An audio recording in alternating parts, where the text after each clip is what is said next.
What's up guys? I'm AP. I hope you are doing well. स्वागत है आप सभी का हमारे YouTube चैनल हमारे और अपने YouTube channel maths with AP में। इस चैनल में हम लोग क्लास 6 से लेकर क्लास 10 तक का मैथ के जो भी क्वेश्चंस होंगे उसको सॉल्व करेंगे और थ्योरी पार्ट भी धीरे धीरे सॉल्व करेंगे। अभी हम क्लास 6 का शुरू किए हैं, तो इस लेक्चर में हम लोग एक्सरसाइज 9.4 को देखेंगे और सॉल्व भी करेंगे। सिर्फ देखेंगे नहीं और आपको समझ भी आएगा। ठीक है, चलते हैं, बिना किसी देरी को शुरू करते हैं। इसके पीछे के लेक्चर में हमने ड्राइंग के बार ग्राफ पढ़ा था, मतलब कि बार ग्राफ को कैसे हम लोग बनाता है ये जाना था। अब इस लेक्चर में हम लोग उसी के बेसिस पे जो हमने थ्योरी पढ़ा था कैसे बनाते हैं, एक वर्टिकल लाइन खींचते हैं, एक वर्टिकल लाइन खींचते हैं, एक हॉरिजॉन्टल लाइन खींचते हैं, वर्टिकल लाइन पे कुछ डाटा रिप्रेजेंट करते हैं, हॉरिजॉन्टल लाइन पे कुछ डाटा रिप्रेजेंट करते हैं। तो उसी को देखते हुए और इसकी जो ये जो विड्थ होती है बार की और दो बार के स्पेस बीच का जो स्पेस होता है वो भी इक्वल होना चाहिए। ये चीज़ हमने पढ़ा था पीछे के लेक्चर में। इस लेक्चर में हम लोग देखेंगे कि कैसे इसको अपने एप्लीकेशन में लाना है, कैसे इसको हमें सॉल्व करना है, ये चीज़ देखेंगे। चलिए शुरू करते हैं। पहला क्वेश्चन है, A survey of 120 school student was done to find which activity they prefer to do in their free time। एक सर्वे किया गया है 120 स्कूल के बच्चों के साथ कि कौन से कितने लड़के किस एक्टिविटी को ज़्यादा पसंद करते हैं। एक्टिविटी क्या क्या थी? खेलना, reading story book, watching TV, listening to music और पेंटिंग, ये सब एक्टिविटीज़ थे। और कितने बंदे वो करते थे, पसंद करते थे? प्लेइंग 45 बंदे पसंद करते थे, रीडिंग स्टोरी बुक 30 लड़के पसंद करते थे, वाचिंग टीवी 20 लड़के, लिसनिंग टू म्यूजिक 10 लड़के, पेंटिंग 15 लड़के। अब बोल रहा है ये सब आपको डाटा मिल गया है। अब डाटा की मदद से आपको क्या करना है, बार ग्राफ बनाना है। ये आपको दिख रहा है, आपको तो वो लग रहा है कब ये सर बताएंगे, कब सर बताएं, आंसर बताएं। पहले समझिए, क्वेश्चन समझिए। बोल रहा है draw a bar graph to illustrate the above data taking scale of 1 unit length of 5 equal to 5 student. यहाँ पे आपको लेंथ बता दिया है, किस यूनिट को आपको लेना है। लेंथ को बोल रहा है कि 1 यूनिट लेना है 5 स्टूडेंट को। क्यों लिया है 1 यूनिट इक्वल टू 5 स्टूडेंट? इसलिए लिया है क्योंकि ये देखिए ये सब 5 से डिविजिबल है, तो इसको रिप्रेजेंट करने में जो एक्यूरेसी होगी वो एक्यूरेट होगी, एक्यूरेसी एकदम एग्जैक्ट होगी। ठीक है, तो पूछ रहा है। अब देखिए हमने पढ़ा था, क्या पढ़ा था कि पहले हमें 2 लाइन खींचनी है, एक वर्टिकल लाइन खींची और एक हॉरिजॉन्टल लाइन खींची। ठीक है, अब क्या करना है, इधर वर्टिकल लाइन पे हमें नंबर ऑफ स्टूडेंट रिप्रेजेंट करता है। यहाँ पे हमने लिखा है 1 यूनिट इक्वल टू 5 स्टूडेंट, क्योंकि वो दिया गया है, गिवन इन द क्वेश्चन। अब देखिए नंबर ऑफ स्टूडेंट हम 0 से शुरू किया, 0 ये हो गया, 5 10 15 20 25 30 35 40 45 और 50। ठीक है, अब देखिए और इधर वाले में हमने एक्टिविटी लिखी है। एक्टिविटी क्या क्या? प्लेइंग है, रीडिंग स्टडी बुक है, वाचिंग टीवी है और लिसनिंग टू म्यूज़िक है और पेंटिंग है। अब देखिए, अब हम ये बार कर लेंथ किसको रिप्रेजेंट करता है? डाटा को, मतलब कितना डाटा है उसका। जैसे कि प्लेइंग देखिए, प्लेइंग कितना बोल रहा है 45, तो हमने प्लेइंग की जो लेंथ है वो 45 तक पहुँचाया है। ठीक, दूसरा बोल रहा है रीडिंग स्टोरी बुक, लेंथ 30 है तो उसको हमने 30 तक पहुँचाया है रीडिंग स्टोरी बुक को। तीसरा है आपका वाचिंग टीवी कितना है, कितने देखते हैं लड़के? 20 लड़के देखते हैं तो 20 के सामने पहुँचाया है। लिसनिंग टू म्यूजिक 10 लड़के, तो लिसनिंग टू म्यूजिक 10 के सामने किया है। पेंटिंग है 15, पेंटिंग हमने किया है 15 के सामने। ठीक है, समझ गए? अब देखिए ये जो आपको इसका एक और प्रॉपर्टीज़ बोल सकते हैं, जब आप बार ग्राफ बनाएं तो क्या करना है आपको, जो ये होगी लेंथ, आपको तो पता है कि लेंथ जो है वो बताती है, डाटा को रिप्रेजेंट करती है कि कितना डाटा है। जैसे कि प्लेइंग है 45 बंदे आर प्रेफर टू प्लेइंग। लेकिन हर एक बार की आप देखेंगे इसकी जो विड्थ है, ये वाली विड्थ चौड़ाई है, हर एक की चौड़ाई लगभग नहीं पूरी बराबर होनी चाहिए। मान लीजिए मेरे से इधर उधर हो गया हो तो वो मेरी गलती है। इसकी विड्थ हमेशा बराबर होनी चाहिए और इन दोनों 2 बार के बीच में जो स्पेस है वो भी हमेशा इक्वल होना चाहिए। ये समझ में आ रहा है आपको? चलिए अब देखिए क्वेश्चन क्या बताइए, हमने बार ग्राफ बना लिया है। आपको कॉपी में उतारना है तो वीडियो को पॉज करके आप इसको लिख लीजिएगा। ठीक है, यूनिट हमने क्यों लिया है 1 यूनिट इक्वल टू 5 स्टूडेंट, क्योंकि यहाँ पे दिया हुआ है कि 1 यूनिट इक्वल टू 5 स्टूडेंट आपको लेना है। हमने 5-5 का गैप देके यहाँ पे लिखा है, समझ गए? देखिए दूसरा क्वेश्चन पूछ रहा है which activity is preferred by most of the student other than playing. कौन सी ऐसी एक्टिविटी है जो स्टूडेंट ज़्यादा पसंद करते हैं प्लेइंग को छोड़ के? तो देखिए इसमें, तो सबसे ज़्यादा लेंथ किसकी लग रही है आपको, किस बार की लेंथ लग रही है सबसे ज़्यादा? तो लग रही है रीडिंग स्टोरी की लग रही है, ठीक। रीडिंग स्टोरी की लेंथ ज़्यादा लग रही है, तो मतलब कि स्टोरी बुक। तो आंसर क्या होगा इसकी? Reading story book is preferred by most of the students other than playing. ठीक है, समझ गए? चलिए, 1 नंबर क्वेश्चन हमने बना लिया है। 2 नंबर 3 नंबर देखते हैं। पहले 2 नंबर क्वेश्चन देखते हैं। इसमें है क्वेश्चन 2 में, the number of mathematics books sold by shopkeeper on 6 consecutive day is shown below. Math का बुक है, कोई दुकानदार है, वो Sunday Monday Tuesday Wednesday Thursday Friday को कितना बुक खरीद बेच रहा है उसका डाटा यहाँ पे दिया गया है, ठीक है। अब देखिए नंबर ऑफ बुक सोल्ड, ये डेज दिया गया है। संडे को 35 बेच रहा है, मंडे को 40, ट्यूसडे को 30, वेडनेसडे को 50, थर्सडे को 20 और फ्राइडे को 15। Draw a bar graph to present the above information choosing the scale of your choice. इसमें आपको क्या है, अपने चॉइस का स्केल ढूंढना है, ठीक। अपने चॉइस का स्केल ढूंढ के इसको बार ग्राफ पे बनाना है। तो यहाँ भी देखिएगा आप, क्या है ये 10, हम 5 लेंगे तो 13 बार, 13 पचास 65, 13 बार, मतलब कि इसको हमें वो लिखना पड़ेगा, तो उतना स्पेस नहीं है, तो हम क्या करेंगे, 1 unit length equal to 10 book ले लेते हैं। अब इसको हम लोग क्या करते हैं, वो जो पहले वाला हमने बनाया था वो हॉरिजॉन्टल बार ग्राफ था, वर्टिकल बार ग्राफ जो इजी होता है।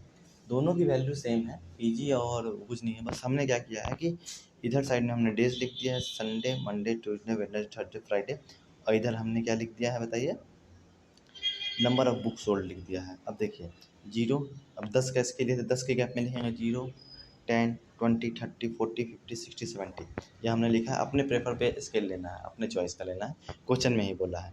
तो देखिए संडे को कितना बिक रहा है, संडे को बिक रहा है 65, तो 65 कहाँ आएगा, 60 और 70 के बीच में आएगा, तो यहाँ इसका लेंथ हो गई। मंडे को कितना बिक रहा है, मंडे को 40 बिक रहा है, तो 40, ये देखिए 40 के सामने आ गया। ट्यूसडे को कितना बिका है, 30 बिका है। वेडनेसडे को बेचा है 50, थर्सडे को बचा है 20, फ्राइडे को सोल्ड हुआ है 70, फ्राइडे को देखिए 70 सोल्ड हुआ है। तो ऐसे ही आपको बार ग्राफ बनाना है, ठीक है, समझ गए। 2 नंबर में कोई एक्स्ट्रा क्वेश्चन नहीं है, तो आपको इसको देखना है, तो यहाँ पे आप वीडियो को थोड़ी देर के लिए पॉज करके आप इसको ड्रॉ कर सकते हैं। आप इस डाटा को वर्टिकली भी देख सकते हैं, ये हॉरिजॉन्टली बार ग्राफ है, आप इसको वर्टिकली बना सकते हैं। क्या करना है आपको, बस अपने मोबाइल को आप जैसे कि अपने लैंडस्केप मोड पे किया, इसको पोर्ट्रेट मोड में उल्टा करके देख लीजिए, वो आपका वर्टिकल बार ग्राफ हो जाएगा। समझ गए आप बात को? चलिए क्वेश्चन नंबर 3 देखते हैं। 3 नंबर में क्या है,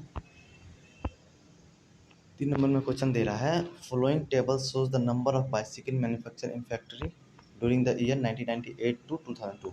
मतलब ये जो टेबल दिया गया है, ये आपको डाटा दिखा रहा है कि जो साइकिल बनी है किसी फैक्ट्री में 1998 से लेकर 2002 तक, उसका डाटा दिया गया है। Illustrate the this data using A bar graph, choose a scale of your choice. इसमें भी अपने जो स्केल चूज करना है अपने चॉइस से करना है। 1998 में 800 साइकिल बनी है, 1999 में 600 बनी है, 2000 में 900 बनी है, 2001 में 1100 बनी है, 2002 में 1200 बनी है। इसको हमें डाटा बनाना है। देखो ये हमने हॉरिजॉन्टल बार ग्राफ बनाया है, नंबर ऑफ बाइसिकल लिया है, अपने यूनिट का चॉइस का स्केल लेना है, तो 1 unit length equal to 100 bicycle लिया। क्यों लिया है, क्योंकि जितने भी इसमें बाइसिकल हैं सब 100 के मल्टीपल में है, तो 100 लेना सही रहेगा, ठीक है, 100 के गैप में। तो 0, 100, 200, 300, 400, 1200 तक लिया है, ठीक। ये नंबर ऑफ बाइसिकल हो गए, और ये ईयर ऑफ मैन्युफैक्चरिंग हो गया, 1998 में, 1999 में, 2000 में, 2001 में, 2002 में। अब देखिए, अब इससे ही बता दीजिएगा 2008 में कितना बना है, 800 की लेंथ बनाया है ना। और फिर 1999 में कितना बना है, 600, 2000 में बना है 900, 2001 में बना है 1100, और 2002 में बना 1200। देखिए 2002 में 1200 बना है।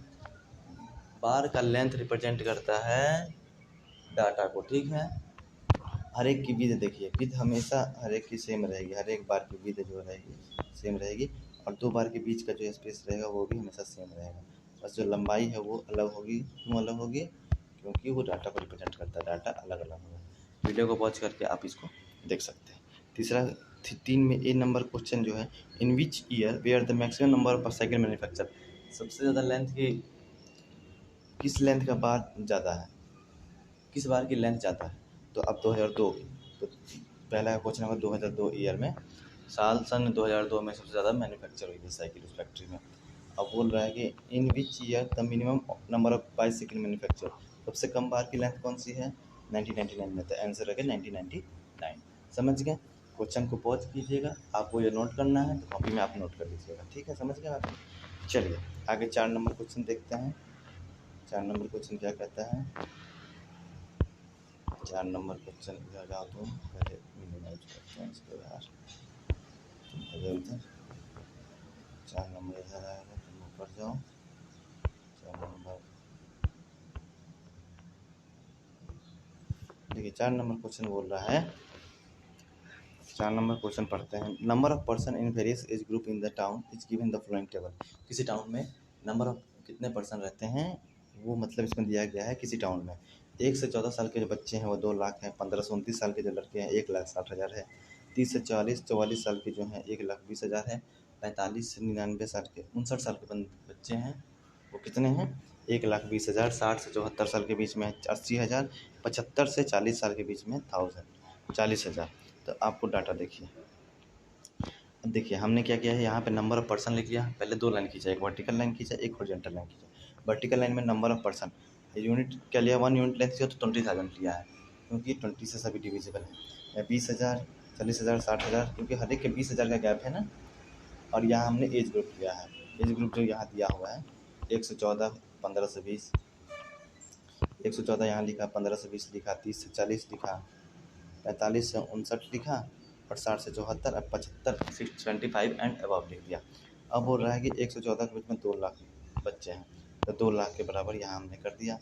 फिर 15 से 29 के बीच में 1,60,000 हैं, फिर 30 से 44 के बीच में 1,20,000, और 45 से 59 के बीच में भी 1,20,000, 60 से 74 के बीच में 80,000, और 75 75 एंड अबव की जो एज के बच्चे हैं, लोग हैं, बच्चे नहीं कहेंगे उसको, बुजुर्ग बोलेंगे, 40,000 है, ठीक है। अब देखिए ये बार ग्राफ हो गया, हॉरिजॉन्टल बार ग्राफ हो गया। बनाना आप सीख गए होंगे क्योंकि 4-5 एक्सरसाइज हमने करा दिया है। इसमें मेन आपको फोकस करना है कि जो विड्थ होती है बार की वो सेम रहेगी हर एक की, और जो दोनों बार के बीच की जो स्पेसिंग है वो सेम रहेगी, ठीक है, समझ गए। पॉज करके वीडियो यहाँ पे मैंने इसको क्लियर कर दिया, पॉज करके आप इसको बना लीजिएगा, ठीक। अब आगे देखते हैं क्वेश्चन क्या बोलता है। क्वेश्चन 2 क्वेश्चन है, which two age group have same population. किस, अब देखिए कौन से बार ग्राफ की हाइट सेम लग रही है, एक ये और एक ये। तो 30 से 44 एंड 45 से 59, तो 30 से 44 एंड 45 से 59 as group have same population, ठीक है, क्योंकि बार ग्राफ दोनों की हाइट इस बार की हाइट दोनों की सेम है, सेम पॉपुलेशन पूछ रहा है। All citizen in the age group of 16 and all are senior citizen. तो आपको पता है अगर सीनियर सिटीजन किसको बोलते हैं, जिस लोग की उम्र 60 या उससे ज़्यादा हो उसको सीनियर सिटीजन बोलेंगे। जैसे आपके दादाजी हो गए वो सीनियर सिटीजन हो जाएंगे, ठीक है। उनकी उम्र मान लीजिए 62 होगी, 65 होगी, 70 होगी, उस हिसाब से, ठीक है। How many senior citizen are there in town. अब देखिए 60 है, 60 से 74 के बीच में कितने 80,000 लोग हैं, 75 के ऊपर है 40, तो 60 से लेकर 75 के ऊपर वाले तक, 60 से जितने ऊपर हैं तो कितने बार ग्राफ आएंगे, 80 और प्लस 40। देखिए ये वाला बार ग्राफ 60 से ऊपर वाले में कितने हैं 80,000 हैं, और इसमें कितने 40,000, तो 80,000 प्लस 40,000 120,000, मतलब कि 1,20,000 जो है 1,20,000 आर सीनियर सिटीजन। ये हमने एक्सरसाइज 9.4 को कंप्लीट कर लिया है। अब देखते हैं इस चैप्टर को एक बार में एक नज़र में रिवाइज करते हैं, इसके बाद ये चैप्टर खत्म हो जाएगा। उसके बाद आएगा चैप्टर 10 जिसमें हम लोग मेंसुरेशन पढ़ेंगे, ठीक है। मेंसुरेशन की हिंदी होती है क्षेत्रमिति, हिंदी बोलते हैं क्षेत्रमिति इसको। देखिए हमने क्या क्या अभी तक डिस्कस किया इस चैप्टर में। चैप्टर क्या था ये बताइए, डाटा हैंडलिंग। डाटा हैंडलिंग में हमने पढ़ा क्या क्या, टैली मार्क पढ़ा, पिक्टोग्राफ पढ़ा, और ये लास्ट में हमने बार ग्राफ पढ़ा। We have seen that data is a collection of number gather to give some information. हमने क्या देखा कि अभी तक क्या देखा कि डाटा को हम लोग गैदर करते हैं किस लिए, क्योंकि हमें उससे कुछ जानकारी एकत्रित हो सके, जानकारी किसी को दे सकें या ले सकें। To get a particular information from the given data quickly, data can be arrange in a tabular form using tally mark. किसी डाटा को टू गेट ए पर्टिकुलर, किसी मतलब कुछ पर्टिकुलर इन्फॉर्मेशन चाहिए किसी गिवन डाटा से जल्दी, तो इसलिए हम लोग क्या करते हैं टेबुलर फॉर्म में उसको अरेंज करते हैं और टेली मार्क के द्वारा। टेली मार्क मैंने बताया था, जैसे कि 1 को रिप्रेजेंट करना तो 1 2 3 हो गया, ये 4 हो गया, ये 5 को बोलते थे 1 2 3 4, और ये काट देते थे, इसका बंडल हो गया 5। इसको हम लोग टेली मार्क बोलते थे, इससे रिप्रेजेंट करते थे हम लोग डाटा को अरेंज करना। ठीक है, देखिए we have learn a pictograph, we learn how a pictograph is data in the form of picture. Pictograph का हमने यूज सीखा। उसके बाद ऑब्जेक्ट और पार्ट्स ऑफ ऑब्जेक्ट, मतलब कि ऑब्जेक्ट के द्वारा रिप्रेजेंट करते थे कितना ये एक ऑब्जेक्ट जो है कितने डाटा को रिप्रेजेंट करता है, ये सब हमने जानने की कोशिश की थी पिक्टोग्राफ में। उसको थोड़ा बनाने में लेंदी था, इसके बाद हमने बार ग्राफ लाए थे। ठीक है, we have also seen how to interpret a pictograph and answer the related question. और उस पिक्टोग्राफ का हमने पढ़ना भी सीखा था, और जो क्वेश्चन पूछे गए थे पीछे के लेक्चर में उसको हमने भी जवाब देने की कोशिश की थी। We have done pictograph using symbol. हम पिक्टोग्राफ को रिप्रेजेंट करते थे कैसे, किसी सिंबल को वो रिप्रेजेंट करते हैं सिंबल के द्वारा। Certain number of items things, for example जैसे ये बुक है, एक फोटो बनाया, किसको कितने बुक को रिप्रेजेंट करेगा, 100 बुक को।